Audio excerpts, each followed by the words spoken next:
Hello বন্ধুরা, দেখো আমার দাদুর বাড়িতে একটা বড় চন্দনা পাখি ছিল। প্রায় এটা 2 বছর খানিক ছিল। আর তাই দেখে আমরা এখন একটা ছোট্ট বাচ্চা চন্দনা পাখি এনেছি। দেখো এই বড় চন্দনা পাখিটাকে পেয়ারা খেতে দেওয়া হয়েছে। দেখো আবার কিভাবে বড় চন্দনা পাখিটাকে পেয়ারা কেটে কেটে এই ছোট্ট বাচ্চা চন্দনা পাখিটাকে খাওয়াচ্ছে। দেখো দেখো আবার জিভ দিয়ে দিয়ে খাওয়াচ্ছে।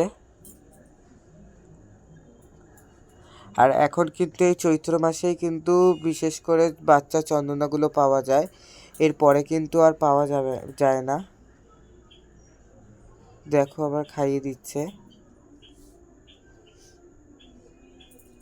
আর তোমাদের বাড়িতে যদি কারো চন্দনা পাখি থেকে থাকে আমাকে অবশ্যই কমেন্ট করো।